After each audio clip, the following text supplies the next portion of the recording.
In a surprising shift in tone following Russia's annual Victory Day commemorations, Russia's President Vladimir Putin has suggested that the war in Ukraine may be moving towards its conclusion. Speaking to the reporters at the Kremlin, he stated that he believes that the matter is coming to an end. That is a remark that immediately drew global attention after more than 4 years of devastating conflict in Ukraine.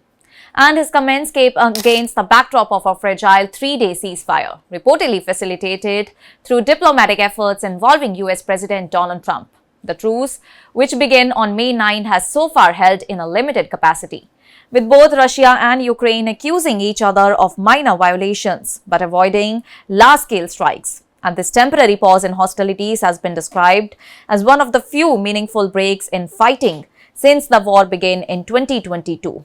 Offering a rare window for diplomatic engagement. Putin also addressed the possibility of direct talks with Ukrainian President Volodymyr Zelensky.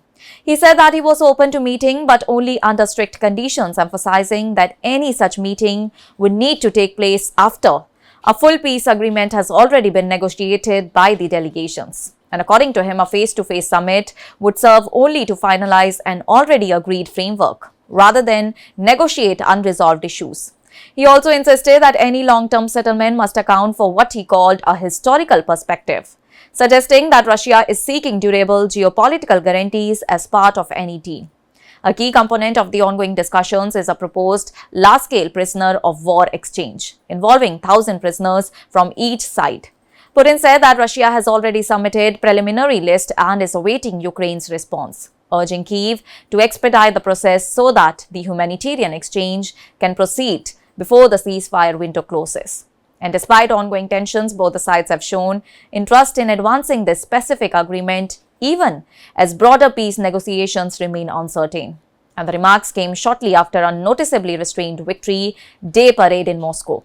Unlike previous years, the Red Square event saw fewer displays of heavy military equipment, with much of Russia's military strength showcased through video presentations instead of live parades of tanks and missile systems. And during his earlier address at the event, Putin had also described Russia's military campaign as a just struggle against what he called an aggressive force, supported by NATO, but his later comments to the press carried a more conciliatory tone, raising speculation about a possible shift in Moscow's approach. Putin also expressed appreciation for US involvement in facilitating talks, though he emphasized that the resolution of the conflict ultimately depends on direct negotiations between Russia and Ukraine.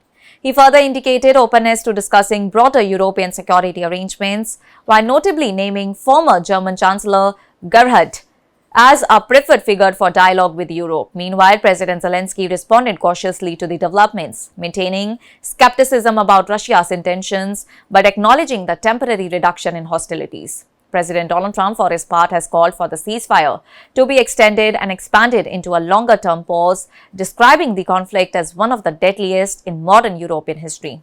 Although no formal breakthrough has been achieved and the combination of a temporary ceasefire, prisoner exchange negotiations and softened rhetoric from Moscow has led to the cautious international optimism that the long and brutal war may be edging towards a diplomatic phase, even if significant disagreements between the two sides remain unresolved. That's all for now. Stay tuned to the Savera for more updates. Do like, comment and subscribe to the channel.